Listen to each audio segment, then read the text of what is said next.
Hello, listeners. Welcome to the Postscripts podcast. I'm Karina Yakin. And I'm Mackenzie Ray, and we're your hosts. In this podcast, we'll explore storytelling, writing, and editing in all its various forms. We're excited to go on this adventure with you as we traverse through short stories and tackle the monster that is letting someone else read your writing for the first time. This is sure to be an adventure, so buckle in.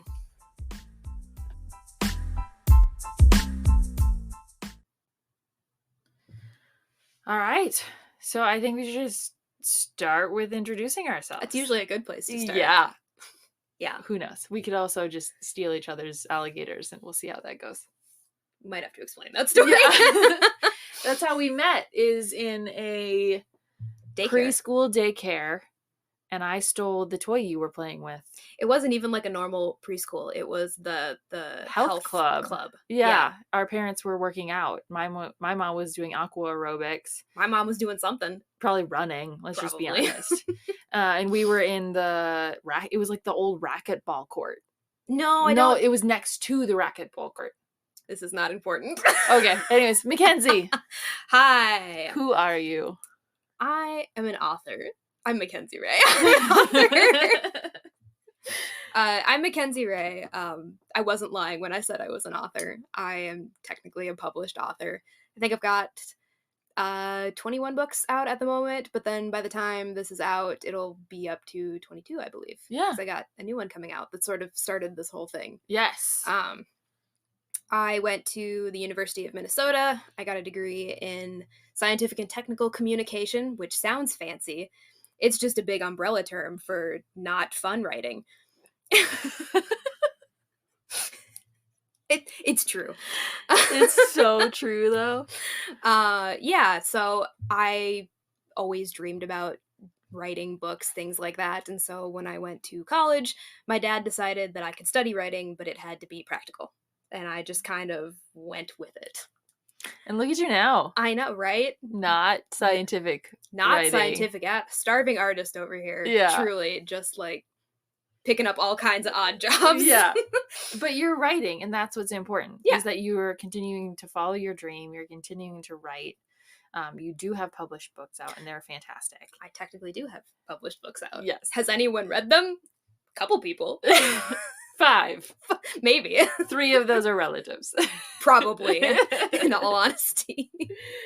I think the one compliment that my dad gave me when he read my first book that I had published was, well, he knew that I felt weird about people I knew commenting on it. Yeah. So he came up to me and I was like, you know the rule, Dad. We don't talk about my book. You can read it, but don't talk to me about it. It's Fight Club. Yeah, it's Fight Club. And so he comes up to me and he goes, the only thing I'm going to say is that it was readable. And he walked away. I was like, that was a compliment from him. That was huge. It was huge. And he did mean it as a compliment. Yeah. That wasn't like a backhanded thing. Yeah. Anyway, that's me in a nutshell. Mm-hmm. On to you now. Yeah, I have been attempting to write stories since I was a little girl. Fell in love with reading. I used to climb the trees. We had pine trees next to our house in Ramsey. And I would climb them with a big old pile of like small chapter books. Like I was maybe 7 or 8 at the time. And so I'd climb the tree with all these books in a backpack, and then I'd sit in the tree and read for hours. I'm very impressed as a child that never got the hang of tree climbing that you managed to climb a tree with books. I honestly don't recall how I ever I only think I got up like 2 branches. Yeah, you got into a tree though. And then do you ever read, I think they're called Barnaby. They're like the elephant books. They're written in like cursive. I don't recall that. It doesn't mean that I never read them. Right. We had like a giant like omnibus of Barnaby stories, and they're all written in cursive. And I obviously couldn't read cursive as like a 7-year-old. Who could? I still have trouble. I write in cursive, and I still have trouble reading cursive. At 7 years old, you can barely read, period. Yeah, exactly. And so I would make up stories to the pictures ever since I was little. Like, that's what I loved doing. And I'm like a pathological liar. So I love telling stories. Yeah. Whether it's like fiction or my real life. My husband calls me out on it all the time. You've just planted a seed of doubt in whoever is listening to this, like their mind. They're like, is anything she says real? Those are true. Those are true stories. Yeah. I can back you on some of those, but not all of them. Not all of them. I went to school for English literature and writing. I have a master's degree in organizational leadership, and what those two degrees really mean is that I have a degree in baristaing. It means you have a lot of debt. I have a lot of debt. Yeah. And I love writing still and reading, though it's hard to have time when you've got a family. You're also going back to school. And I might potentially going back to school to get a second master's in creative writing, and hoping to eventually be able to teach creative writing in an undergrad level, as well as get published on my own merits. Also, fun fact, we're recording this on the floor of my bedroom, so we're about to find out if you can hear the toilet flush from the bathroom next door. No, it hasn't happened yet. Yeah. We'll keep going. We just like both paused and we're like, is it, will it? No. All right. I'm pretty sure I heard someone go in, so we'll find out. Yeah, we'll find out. So if you hear a toilet flush, that's the reason. Yes. I also help you, like, I've started to help you edit your stories. Yeah, which I greatly appreciate. Yeah, I'm not like a line editor. I don't like grammar. I don't like fixing other people's grammars, which seems odd because as an English major, think that you would think that I would love it. No, I find no enjoyment in it. I love developmental editing. So like, and I really appreciate that, because when you're writing a story, you're so close to it that sometimes when you get stuck, or even when you know that something isn't working, you can't figure out why all the time, because you're so in it. You're too close to it. You're too close to it. You're attached. Yeah. So I appreciate having somebody else that I know and trust can read this and figure out maybe even things that I didn't realize weren't working, and point out like, hey, I think this would be better if you changed this, or spend more time on this person, this setting, this needs to be developed more in, I know what you're going for, but you haven't quite reached it yet. Or this is amazing. You did such a great job, and I have heart palpitations because I just read a horror story of yours. I have a story that I don't know if I told you. The last time you were editing a short horror story of mine, you wrote in your notes, like, I see what you're doing with the red symbolism. Good job. And my first thought was, what is she talking about? It was unintentional. Then that's beautiful. But because you pointed it out, when I went back and was changing and revising things, I actually like leaned into it. So I appreciated that you pointed it out. It's one of those things where, as like, I was half a lit major, which really means that you do that to like legit classic stories. Yeah. So you read Dickens and you're like, I think he meant this when he said something about the shadows. Did Dickens really mean that? No, he probably was like, I get paid by the word and I'm gonna be as wordy as I possibly can.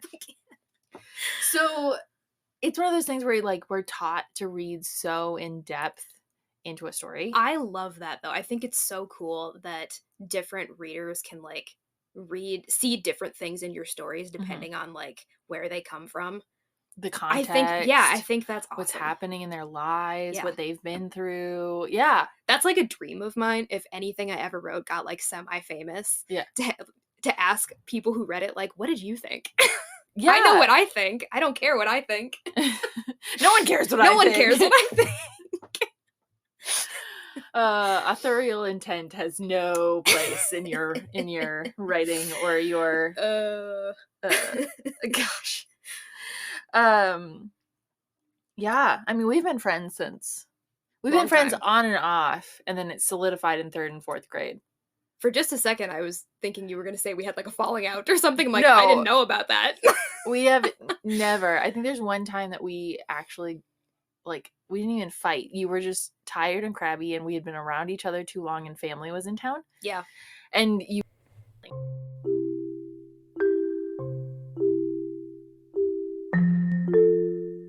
Editing Kenzie from the future, so we ended up losing a chunk of our audio for this first episode, and our intent was to just re-record the whole thing, but both Karina and I have been busy and that just hasn't worked out. So I figure I'll just fill in the gap of audio that we lost. We somehow got to talking about what my favorite book is, and I didn't have a good answer, but it led to me talking about Neil Gaiman and Coraline, and that's sort of what leads into this next part, is talking about Neil Gaiman and Coraline. So sorry about that. We're still learning, but hopefully we'll get better at this. And back to our regularly scheduled podcast episode. Of my favorite books. So I don't know that I have like a favorite book, but I have ones that make the top 5. So like that one I saw the other day and it reminded me. I was like, oh yeah, that's when I first realized that you can write horror for children, which was a revelation to me. Yeah.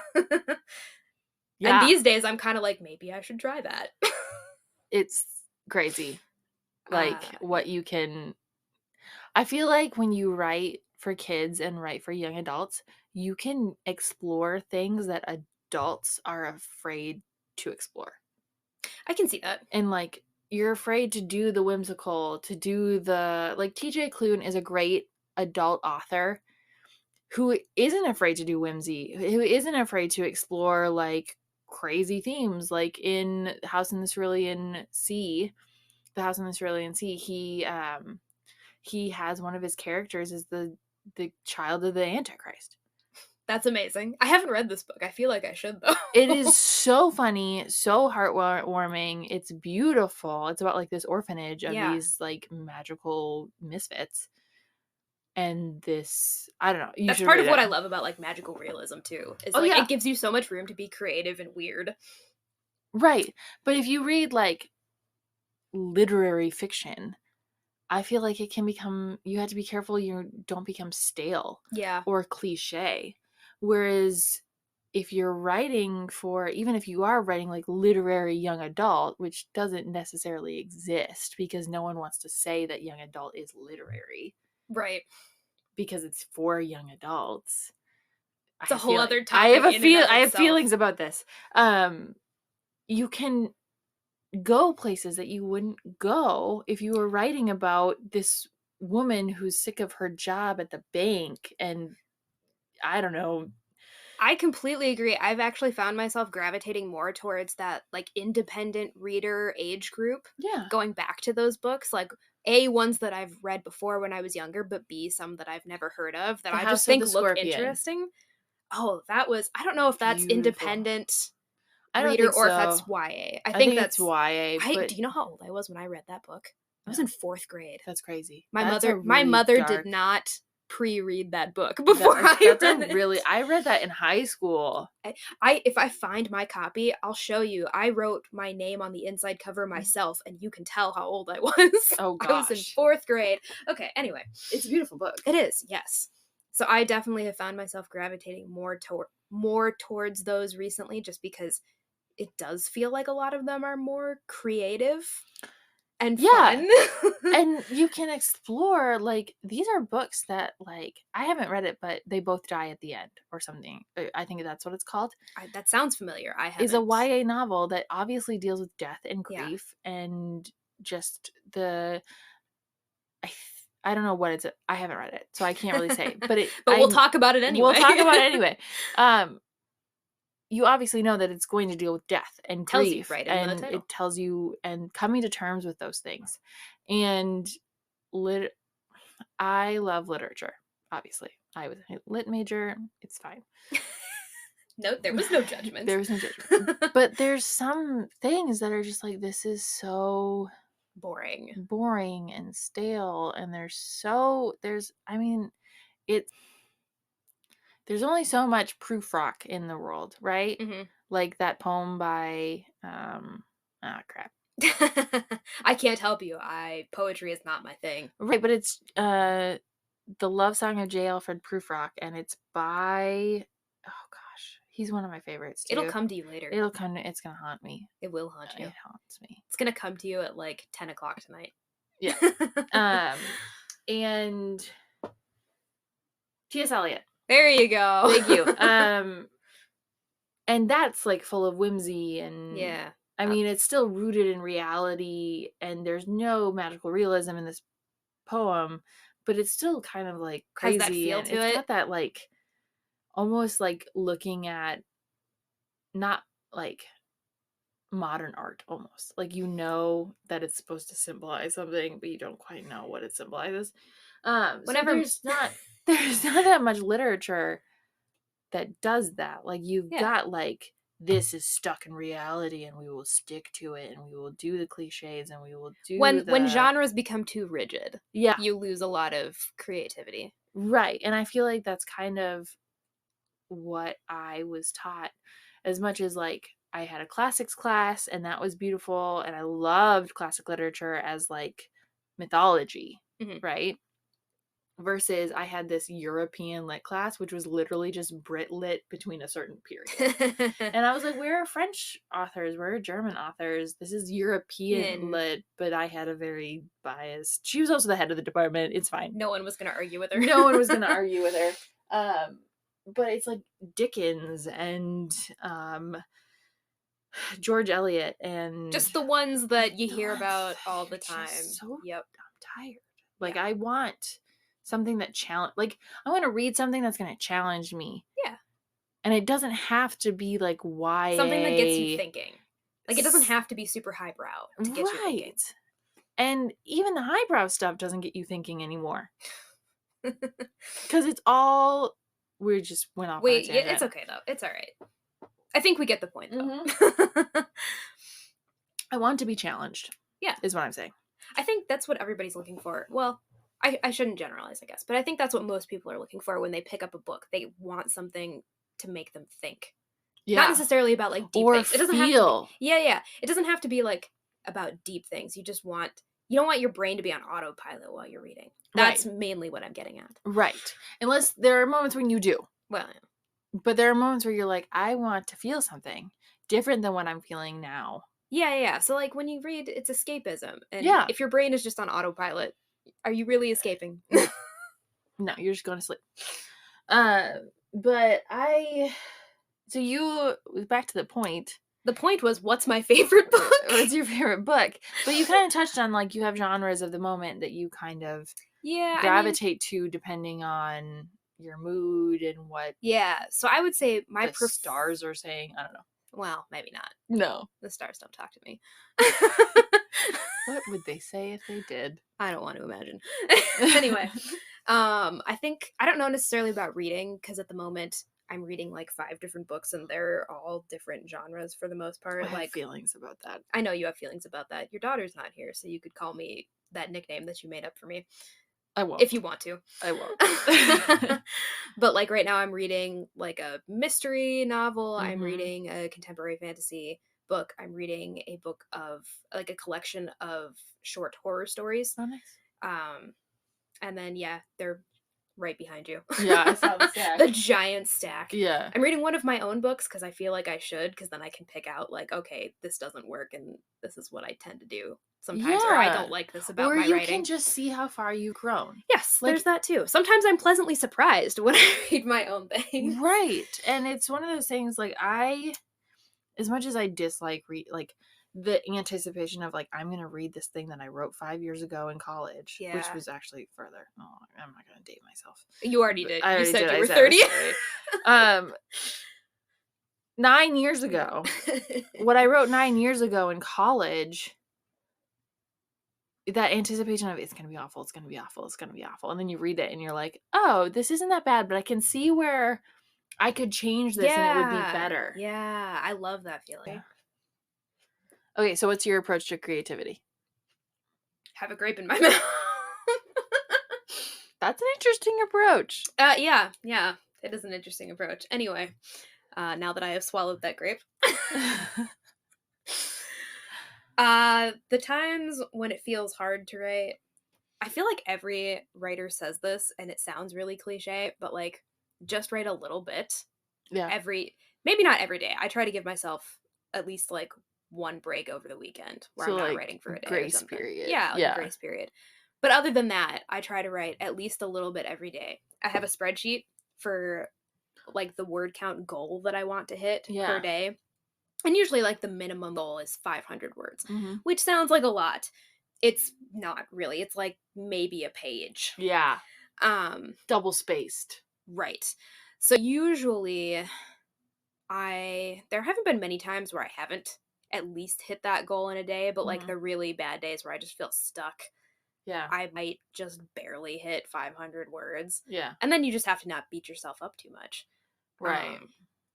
Other things I sometimes do if I feel stuck, like I feel most people when they're writing a story, there are specific scenes in your head that you want to get to. Yeah. And so sometimes just like skipping to that scene Yeah. and writing it out. Yeah. So don't get like can help. stuck and not write. Yeah, Like, you don't have to write things in chronological order. no one. You don't no have to. one. I think the idea people have in their head is that you sit down, you write the book, And start to sometimes that is finish. what you do. Right. But other times it's like I have to hop around. Like right now I'm trying to write my admission story to Hamlin. And it's gonna be longer than the maximum word or page count. Yeah. So and it doesn't have to be like the beginning of the story. It just has to be the best part of the story Right. that I can. And That it you can doesn't even write. have to be I can, it can be a scene. Yeah. And I Like- know a lot of the times, even if you don't feel comfortable, like maybe that's not your style. Like Mhm. it would, maybe you can't wrap your head around like skipping around to different parts of the story. Yeah. What I do a lot of the time, I have multiple works in progress that I have going. If I'm stuck, yeah, Karina's shaking her head at me. Actually, right I do too, so I don't know why I'm shaking my head. now. If I'm stuck on one story, sometimes it helps to just switch to something else. Like just have your A brain different switch. genre, even. Yeah, have your brain switch gears. Leave that other story alone for a while, if you can. Like if you're not, butting up against a deadline. Yeah. Leave that other story alone for a while and then go back to it. Like a lot of the times, once you have fresh eyes, like it's kind of fun to go back and read those things. Like I find that I can get more into the story when I Mhm. haven't been immersed in it for so long. Yeah. Yeah. So I guess that would be my approach. Like when you're just having to get through the parts of the story that you're not excited about, Mhm. just write a little bit, do it a little bit at a time, and eventually you'll get there. Or if you're really, really, really stuck, switch to something else for a while. Yeah. Or even hop ahead. Mhm. Or back.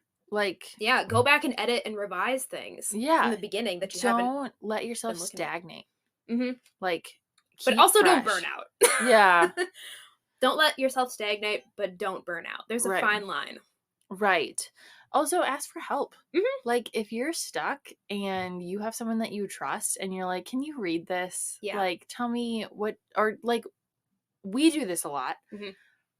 I don't know where to go from here. Where would you go? Or let's talk about this character and how they need to develop and how do we get from point A to point B? Or even just littler things. Like I texted you several months ago. I was working on a short story and I couldn't figure out what to name a Yeti because it's like it was in a zoo type setting. Yeah. And I texted I you remember and I this, said, yeah. what would be if you had like a big white gorilla, what would zookeepers name it? Yeah. And you said Bernard. I was like, thank you. I've been sitting here staring at the screen for like 20 minutes. Yeah. Trying to name this Yeti. Yeah. And just like, I literally wasn't even, it was months ago. I think I was at work. Probably. Wasn't paying attention or wasn't wanting to pay attention to work. Picked up my phone and was like, Bernard. Yeah. Easy. Took me 2 seconds. Yep. But if you're too close to it and that's the thing. Like I get stuck in the planning phase where I'm like, everything has to be perfect. All the names have to have meanings that match their personality and their characters, and their star signs have to match who they are. And I'm like, no, that's not how the real world works. Like just write. And if you stuck, talk to someone or jump ahead or like, don't let you get stuck. Don't get caught up in the details. Yeah. There is a time to get caught up in the details. First Yes. draft is not that time. No, you literally First draft is word vomit. Get it all out. just purge. Yep. Yeah. Lovely.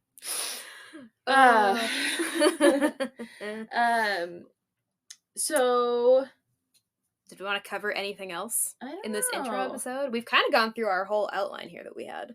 Yeah, we and did. then some. Yeah.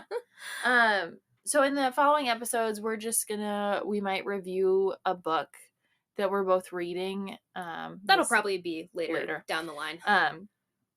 But we're also going to talk about craft and stories and reading and everything that we love and we're interested in. Hopefully the following episodes won't be as loosey-goosey all over the place as this one was.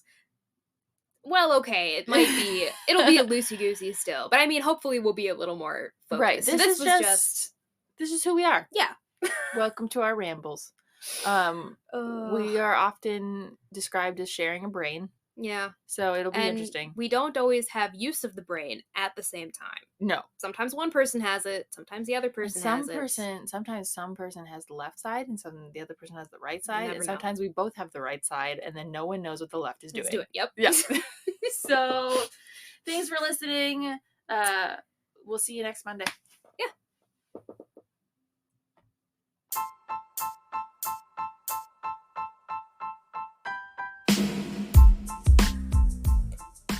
Thank you for listening to us ramble about stories. We're so glad you joined us. If you'd like to hear more, please hit that subscribe button.